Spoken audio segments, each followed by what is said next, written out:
샬롬. 대답을 아무도 안 하는데 다시 한번 샬롬. 여러분 반갑습니다.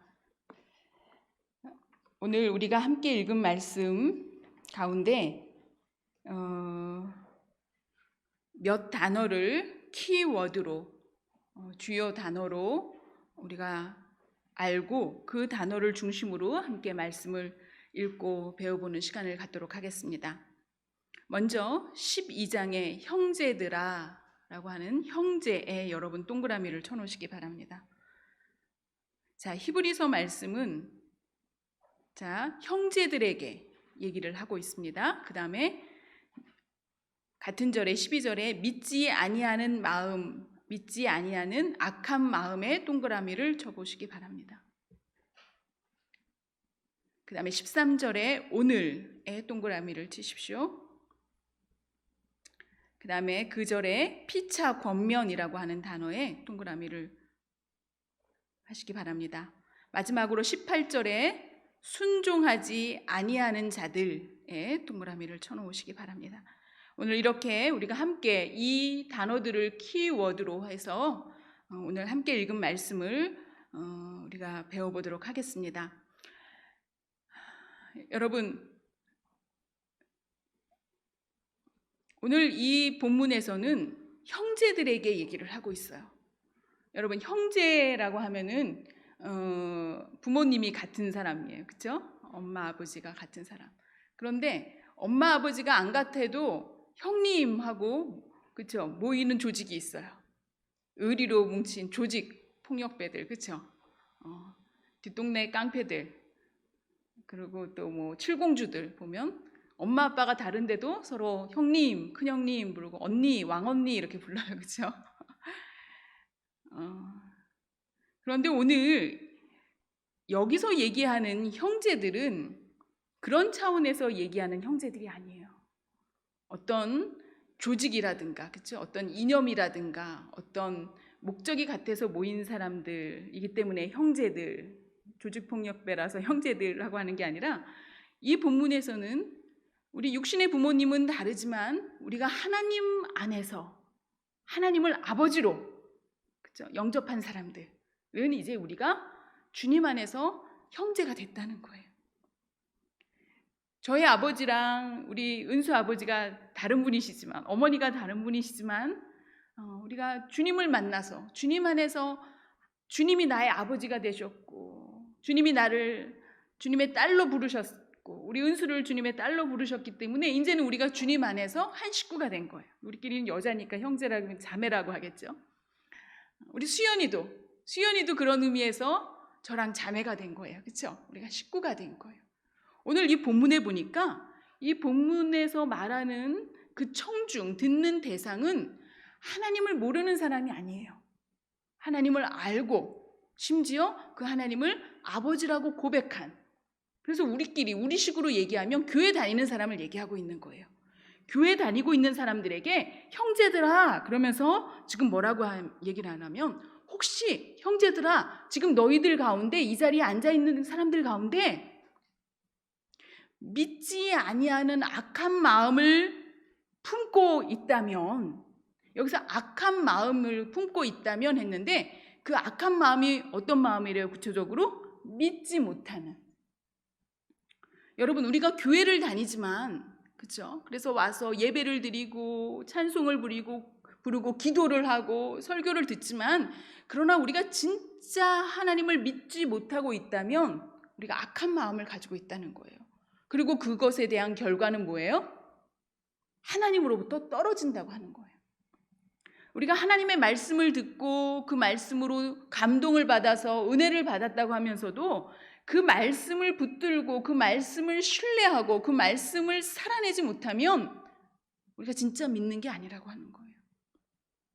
하나님이 나의 아버지라고 하셨다는 것은, 그렇죠? 하나님이 나를 알고 계신다고 하는 거예요. 우리 부모님이 자식을 위해서, 그렇죠? 당신 입에 들어가는 것보다 자식 입에 들어가는 거를 더 기뻐하시는 어머니의 아버지 마음이에요. 하나님이 나의 아버지가 되신다면 하나님이 나의 모든 필요를 아시고 나의 연약함을 아시고 하나님이 나의 아버지가 되셔서 나를 지키시고 나를 책임지시고 나를 인도하신다고 하는 그 믿음을 여러분 진짜 믿습니까? 우리가 머리로는 믿으면서, 여러분 지금 아멘한 사람들 잘 보세요. 머리로는 믿으면서 여러분 진짜 그렇게 살고 있습니까? 먼저 그 나라와 그 일을 구하라 라고 하나님께서 말씀하셨어요. 여러분 우리의 기도 제목을 한번 들여다보시기 바랍니다. 각자의 기도 제목을. 내가 정말 우리 나라를 위해서, 하나님의 나라를 위해서, 우리 교회를 위해서, 옆에 있는 우리 친구를 위해서 정말 내가 먼저 기도하고 있는가? 정말 그들을 위한 기도가 나의 기도 제목인가? 먼저인가? 아니면 나 취업해야 되는데요, 나 결혼해야 되는데요, 나 시험을 앞두고 있는데요, 자격증 시험이 있는데요, 그게 먼저 내 기도 제목이 되고 있지는 않습니까? 내가 하나님을 믿는다고 하면서 하나님의 말씀을 진짜 순종하고 있는가? 여러분 보시기 바랍니다. 여러분들의 기도 제목이 하나님께 물어보고 있는 기도 제목을 하고 있는지, 그렇죠? 하나님, 저 그 직장 꼭 들어가게 해주세요 기도하고 있다면 여러분 그 기도를 하기에 앞서 먼저 하나님 앞에 여쭤보셨습니까? 하나님, 그 직장이 하나님이 저를 위한 직장인가요? 하나님, 제가 그 직장에 가기를 원하시나요? 먼저 이렇게 물어보셨습니까? 주님의 뜻을 먼저 물어보는 기도가 되기를 주님의 이름으로 축원합니다. 내 생각을, 내가 이미 결정해 놓은 것을 하나님 앞에 통보하는 것이 아니라, 내가 저 사람하고 결혼하겠다고 미리 결정해 놓고 하나님한테 통보하는 것이 아니라 하나님 앞에 먼저 물어보는, 그것이 기도가 되기를 주님의 이름으로 축원합니다. 하나님 앞에 물어봤어요. 하나님, 저 직장 들어가는 거 하나님 원하시나요? 그걸로 끝나면 안 돼요. 왜 그 직장을 들어가야 되는지 또 하나님 앞에 물어보시기 바랍니다. 세상에 많은 사람들이 문이 열리기를 원해요. 복 받기를 원해요. 그렇죠? 그래서 무당한테 가서 복채를 주고, 점장이한테 가서 복채를 주고, 구슬하기도 하고 점을 치기도 해요. 그래서 이렇게 해라, 그래서 그렇게 해서 복을 받기를 바래요. 그렇죠? 하지만 그걸로 점장이나 무당과의 관계, 비즈니스는 끝난 거예요. 내가 원하는 것을 얻음으로 인해서 내가 그것에 대한 돈을 지불하면 끝난 거예요. 그 관계는요.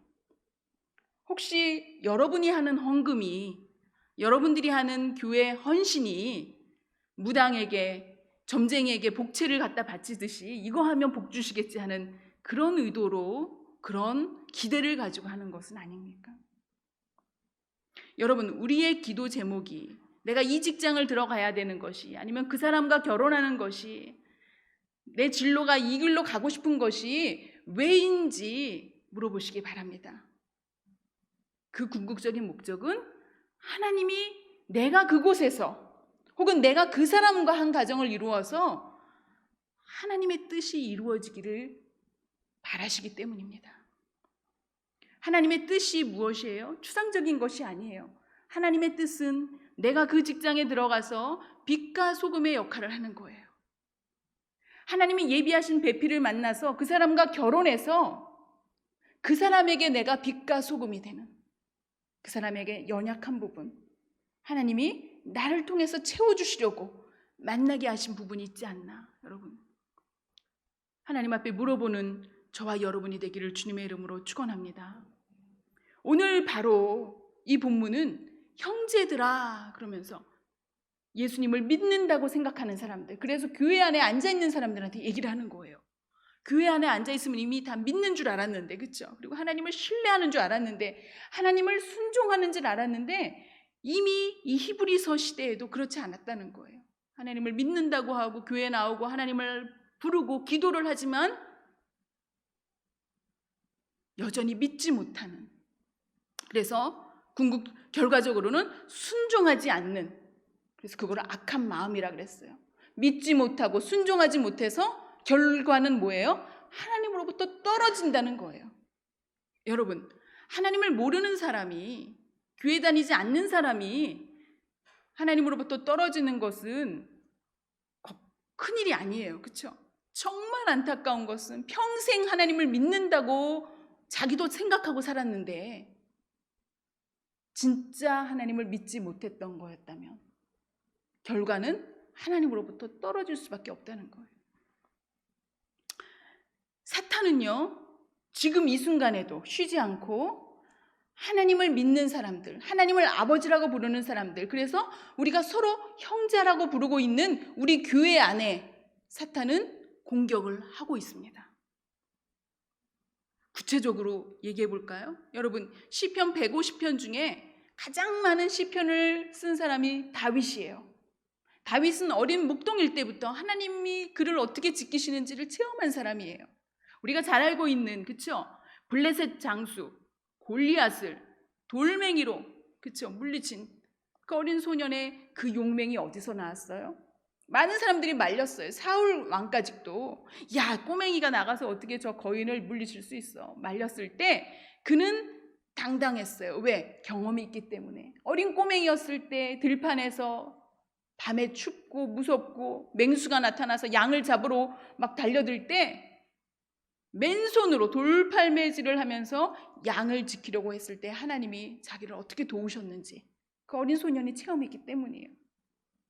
하나님의 백성을 우롱하고 이 백성이 믿는 하나님을 흉보고 놀리는 저 골리앗을 하나님께서 그냥 두시지 않을 것이다. 하나님이 나를 도와서 저를 물리치게 하실 거다 하는 믿음을 가지고 다윗이 나갔어요. 다윗은 하나님을 그렇게 만나면서 하나님을 그렇게 찬양을 했어요. 여호와는 나의 목자시니 내게 부족함이 없으리로다. 하나님이 정말 셰퍼드, 목동은 아니셨어요. 그렇죠? 하지만 자기가 목동으로 양 한 마리를 지키기 위해서 목숨을 걸고 맹수들을 물리쳤던 것처럼 하나님이 나를 그렇게 지키신다고 얘기를 했어요. 여러분, 히브리어로 이게 재밌어요. 히브리어로 목동이 뭐냐면 로에예요. 로에. 목동이 로에야. 그래서 여호와는 나의 목자시니 그랬을 때 아도나이 로이 그래요. 로에 쉘리. 그래서 로이 하나님은 나의 목자시니. 그런데요, 이 로에라고 하는 단어는요, 보다라고 하는 동사하고 똑같은 뜻을 가지고 있어요. 어떤 동사? 리르오트, 보다. 왜? 목동은요, 늘 살피는 거예요. 저기 어디로부터 저 바위 뒤에 맹수가 나타나서 양을 물고 갈까 봐 늘 밤낮 뜬 눈으로 양을 불꽃 같은 눈으로 지키는 것이 목동의 역할이에요. 잘 살피는 것이. 그래서 보다라고 하는 동사에서 목동이라고 하는 단어가 파생된 거예요. 다윗은 하나님을 목동이라고 불렀어요. 그 이유는 하나님은 늘 나를 목동처럼 살피신다는 거예요. 우리 수연이가 회사를 가고 있던가, 혼자 집에 있거나, 혼자 외롭게 있거나, 우리 송열이가 전철을 타고 가거나, 우리 승관이가 회사에서 일을 하고 있거나, 하나님 늘 우리를 불꽃 같은 눈으로 살피신다는 거예요. 혹시 우울해하고 있나? 혹시 울고 있나? 혹시 마음에 의심이 생기고 있나? 하나님 다 보고 계신다는 거예요. 그렇게 다윗은 하나님을 만난 체험을 고백하고 그 하나님을 노래한 사람이 다윗이었어요. 하나님을 믿는 사람이었어요. 하나님을 아버지라고 부르는 사람이었어요. 그래서 형제들 가운데 한 사람이었어요. 그런데 역대상 21장에 보니까 왕이 된 다윗에게, 하나님을 믿는 다윗에게, 역대상 21장 1절에 보니까 사탄이 일어나서 다윗을 충동하였더라 그랬어요. 사탄이 다윗을 충동해서 다윗으로 하여금 죄를 짓게 했어요. 오늘 신양이 우리 일부 예배 나와서 담임 목사님 설교 말씀 우리 같이 들었어. 그렇죠? 사탄이 충동했어요. 사탄은 저와 여러분을 충동해요. 교회 안에 다니는, 교회에 있는 사람, 형제들을요. 그 사람의 가장 약한 부분을 충동해요. 지금 이 순간에 다윗은 어떤 부분이 약한 순간이었냐면 왕이 됐어요. 전투를 하기만 하면 승리를 하는 거예요. 지지 않아요. 태평천하가 왔어요. 나라가 아주 부유해졌어요. 많은 사람들이 다윗을 칭송을 해요. 점점 자기도 모르게 우쭐해지는, 잘난 척하는 교만함이 생기기 시작했어요. 그래서 우리 교회 몇 명이나 모이나? 우리나라 우리 이스라엘이 몇 명이나 모이나? 군인들 세면은 몇만 군인인가 알고 싶었어요. 그래서 인구 조사를 했어요. 하나님이 인구조사 하지 말라 그러셨거든요. 바로 그것을 보고 하나님이 실망하셨어요.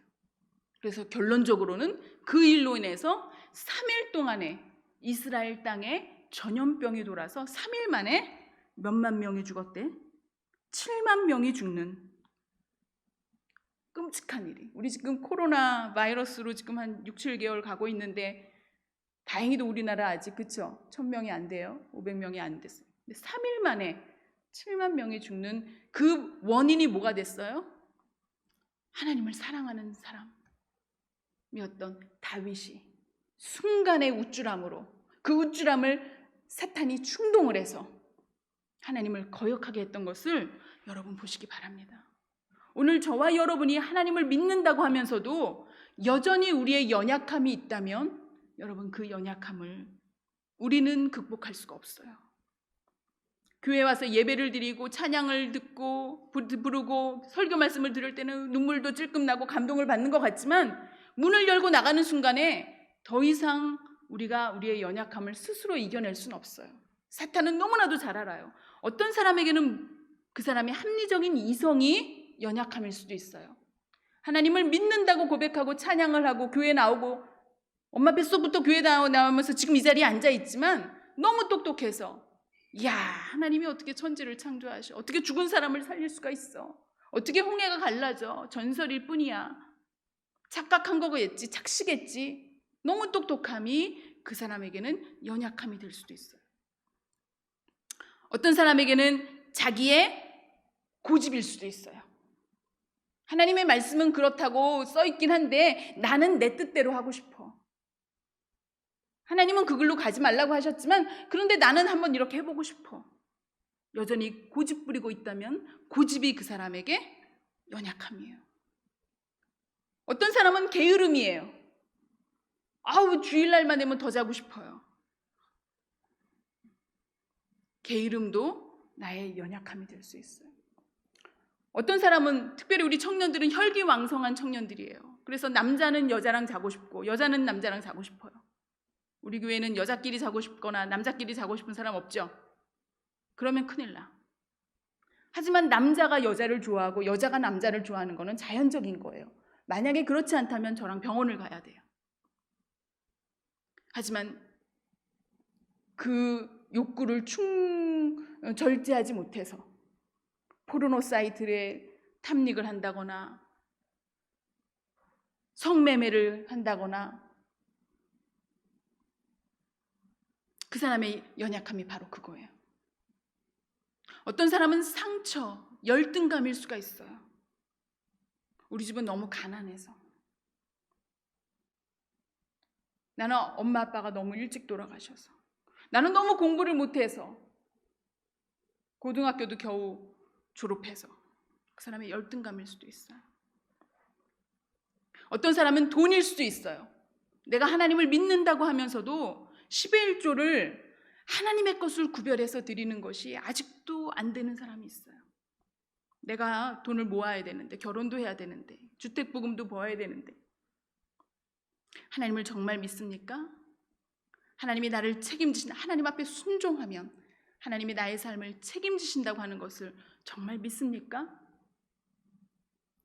하나님은 우리를 창조하신 분이라는 것, 하나님은 과거에만 한번 창조하신 것이 아니라 오늘도 창조하시는 분은 나의 연약함을 고쳐주시고 극복하게 하시는 분, 나의 상처를 더 이상 내가 뒤를 돌아보면서 늘 청승을 떨면서 자기 연민에 빠져서 울고불고 하는 것에 머물러 있지 않게 하시고, 하나님은 앞으로 전진하게끔 나를 이끌어내시는 분이시라는 것을 여러분이 정말 믿으십니까? 정말 하나님을 믿는다면 여러분 오늘 나에게 있는 그 연약함을 내려놓으시기 바랍니다. 내가 내려놓을 수 없어요. 오늘 주의 이름으로 주님의 이름을 부르면서 하나님 앞에, 사람 앞에 오늘 이 예배가 마쳐지기 전에 여러분 하나님 앞에 기도하시기 바랍니다. 하나님, 내가 온전히 하나님을 신뢰할 수 있는 믿음을 주시기를. 그리고 믿음을 머리로만 주시는 것이 아니라 하나님께서 내가 그것을 살아낼 수 있도록, 홍해를 하나님이 갈르실 수도 있어. 하지만 나는 홍해가 아닌 육지로 돌아서 갈래. 가다가 말라 비틀어져 죽어버릴 거예요. 아니면 있을 수 없지만 믿음을 가지고 발을 내디디라고 하신 그 말씀을 믿고 여러분들이 발을 내디뎠을 때 있을 수 없는 일이 일어나는 기적을 목도하고 기적을 누리시는 삶을 살기를 원하십니까? 여러분, 적당히 신앙생활 하시지 마시기 바랍니다. 타협하는 신앙생활 하시지 마시기 바랍니다. 오늘 아침에 우리 현주가 우리 카카오톡방에 글을 올렸어요. 우리 적당히 신앙생활 하시지 마십시다. 10의 1조 온전히 하시기 바랍니다. 100원짜리 하나도 빼놓지 말고 온전하게 하시기 바랍니다. 하나님이 여러분의 삶을 어떻게 책임지시고 어떻게 인도하시는지 여러분 맛보아하시기 바랍니다. 나에게 있는 연약함, 나에게 있는 열등감, 나에게 있는 상처, 하나님이 아버지신데 이제 그거 다 버리시기 바랍니다. 하나님이 내 아버지시라니까요. 하나님이 여러분의 아버지시라니까요. 이거보다 더 큰 우리가 금수저라고 자랑할 수 있는 게 뭐가 있겠습니까? 다윗을 하나님이 아들 삼으신 그 하나님이 저와 여러분을 딸 삼으시고 아들 삼으셔서 그 하나님께 온전히 의지하고 붙들려 있을 때 하나님은 우리를 책임지시는 것을 여러분 맛보아하시기 바랍니다. 오늘 말씀해 보니까 오늘이라고 일컫는 동안에 자, 내일 말고 오늘 바로 지금 우리 가운데 형제들 가운데 우리 교인들 가운데 아직 하나님을 믿지 못하고 있는 사람이 있다면 그래서 그 연약함에 매여서 있는 사람이 있다면 아유 이거 어떻게 그런 얘기해요. 상처받을까 봐 얘기 못하겠어요. 아니요. 그건 진짜 그 사람을 사랑하는 게 아니에요. 나중에요. 아니요. 지금이요. 왜? 하나님이 오늘 우리의 목숨을 걷어가시면 기회는 또 돌아오지 않아요. 지금 이 순간이 마지막 순간일 수도 있는 것을 여러분 아시기 바랍니다. 오늘 우리 가운데 혹시라도 아직도 내 생각대로 내 연약함에 매여서 믿지 못하는 악한 마음을 가지고 순종하지 못하고 있는 사람이 있다면 그것이 자신이라면 그래서 나는 그것을 극복할 수 없다면 옆에 있는 사람에게 기도 요청을 하시기 바랍니다. 그리고 내 옆에 있는 친구가 그러한 연약함 속에 있다면 여러분 피차 권면해서 그 사람에게 권면해서 하나님의 말씀대로 순종하도록 여러분 도와주시기를 바랍니다. 여러분 죽음은 어떤 것일까요?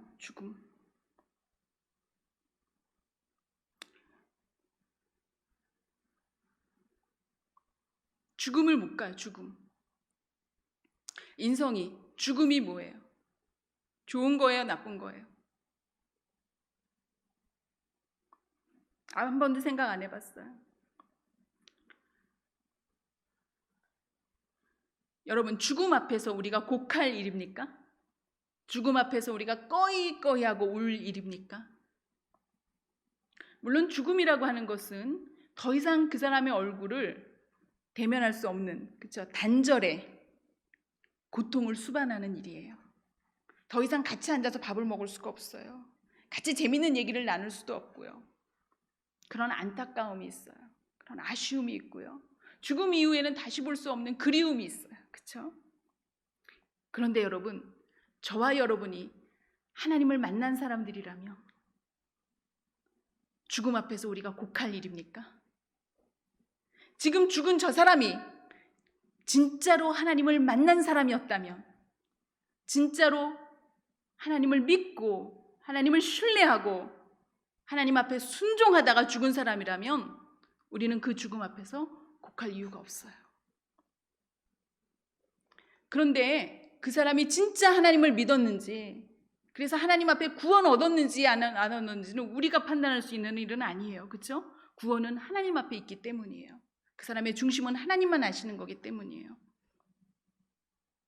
그러나 중요한 것들이 있습니다. 하나님을 믿는다고 하는 것은 하나님이 우리를 창조하신 것뿐만이 아니라 하나님이 우리 삶의 주관자이시고 주인이신 것을 고백하는 사람이에요. 그리고 그 고백대로 사는 사람이에요. 내 인생을 내가 결정할 수가 있는 게 아니에요. 내 진로를 내가 결정할 수 있는 게 아니에요. 내 배우자를 내가 결정할 수 있는 게 아니에요. 내 금융 상태를 내가 결정할 수 있는 게 아니에요. 나의 삶의 모든 영역에서 하나님이 나의 주관자가 되신다고 하는 것을 믿고 실천하는 사람이 진짜 하나님을 믿는 사람이에요. 그런 사람이 하나님이 부르셔서 죽으면 그것은 곡할 일이 아니에요. 하나님 앞에 돌아가는 일이기 때문이에요. 물론 아쉬움은 있어요. 그리움은 있어요. 하지만 우리가 주님 안에서 다시 만날 소망이 있기 때문에 우리는 그리움을 안고 살지만 그러나 그보다 더 큰 소망을 가지고 살 수가 있는 것을 여러분 믿으시기 바랍니다. 오늘 하나님이 나를 부르신다면 나의 죽음 앞에서 내 친구들이 꺼이꺼이 곡하고 울까? 아니면 신혜야 잘 가. 조금 이따 만나자. See you later. 이런 얘기를 할까? 오늘 나의 죽음이 하나님 앞에서 어떤 죽음이 될 것인지 여러분 한번 생각해 보시는 날이 되기를 주님의 이름으로 축원합니다. 여러분 예배를 보러 간다 얘기하는 말을 해요. 그렇죠? 예배 보는 거 아니에요. 예배는 방청하는 게 아니에요. 예배를 시청하는 게 아니에요. 지금도 집에서 인터넷으로 예배를 본다 생각하시는 분들, 여러분 예배를 보거나 귀로 듣는 것이 아니라 예배는 드리는 것임을 여러분 기억하시기 바랍니다. 그래서 예배는요, service, worship이라고 하는 단어도 있지만 동시에 sacrifice라고 하는 단어도 있어요. 물론 sacrifice는 희생이라고 하는 뜻을 가지고 있어요.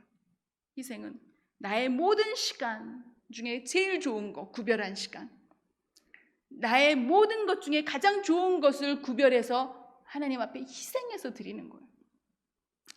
고대 유대인들은 하나님 앞에 드리는 예배를 sacrifice라고 불렀어요. 희생 제사라고 불렀어요. 왜? 그것은 그냥 남는 시간 드린 게 아니기 때문이에요. 나에게 남아있는 거 드린 거 아니기 때문이에요. 가장 좋은 거, 최고로 좋은 거, 심지어는 흠 하나 없는 것을 골라서 드리는 것이었어요. 그것은 굉장한 부담을 갖는 거였어요. 굉장한 부담을 요구하는 거였어요. 희생이 필요한 것을, 허리를 졸라매는 것이었어요.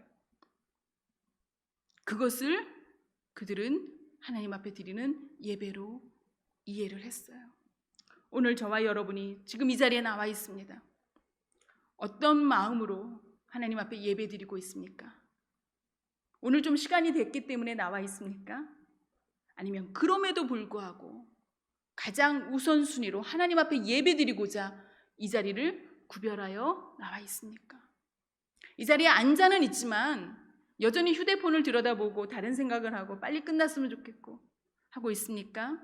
아니면 오늘 저와 여러분이 함께 하나님을 찬양하는 가운데, 하나님 앞에 간구하고 기도하는 가운데, 하나님의 말씀을 읽는 가운데 주님을 만나기를 간절히 사모하는 그런 마음으로 여러분 이 자리에 있습니까? 오늘 하나님께서 우리를 도와주실 줄 믿습니다. 우리의 의지로나 우리의 결단으로는 우리가 할 수 없어요. 하나님을 만나려고 몸부림치면서 기도하고 금식하고 했지만 마지막 순간에 사탄이 우리를 충동질할 때 우리가 이길 수가 없어요. 다윗도 넘어갔는데요. 예수님과 3년 동안 동고동락을 했던 가룟 유다도 넘어갔는데요. 우리가 어떻게 이겨낼 수가 있겠어요? 여러분, 인생을 살다가 나의 약함을 사탄이 흔들리는 그 순간, 여러분 예수님의 이름을 부르시기 바랍니다. 여러분들이 장황하게 유창하게 기도하지 못해도 괜찮아요. 그냥 예수님 하고 부르시기 바랍니다. 그리고 예수님이 가르쳐주신 주의 기도 드리시기 바랍니다. 오늘 우리가 함께 찬양을 드리는 가운데 찬양의 그 가사처럼 예수님의 이름은 능력이 있어서 나를 대신해서 나를 충동질하는, 나의 연약함을 가지고 나를 속이려 들고 나로 하여금 하나님으로부터 떨어져 나가도록 발악을 하는 그 사탄을 내가 예수님의 이름을 부르는 순간 예수님이 나를 위해서, 성령님이 탄식하심으로 나를 위해서 지켜주시는 은혜를 체험하는 저와 여러분이 되기를 주님의 이름으로 축원합니다. 기도하겠습니다. 하나님 아버지, 감사합니다. 오늘 이 말씀이 우리들에게 들려지게 하시니 감사합니다. 하나님, 이 말씀이 우리의 심령을 두드려 주시옵소서. 그래서 오늘도 우리가 사탄의 충동질에 내 자신을 내어주는 것이 아니라 성령님께 붙들린 바 되어 우리의 연약함을 내려놓고, 또 머리로만 추상적으로만 하나님을 믿는 것이 아니라 우리의 연약함 속에서 우리가 여태껏 끌어안고 있는 그 모든 것들을 내려놓고 하나님 앞에 온전히 순종하는, 온전히 드리는, sacrifice 하는 저희들의 믿음이 되게 하시고 실천이 되게 하시며, 그 순종의 끝에 하나님께서 우리를 만나주시고 하나님의 은혜를 경험하고 목도하는 저희들의 삶이 되게 하나님 인도하여 주시옵소서. 감사드리며 예수님의 이름으로 기도드렸습니다. 아멘.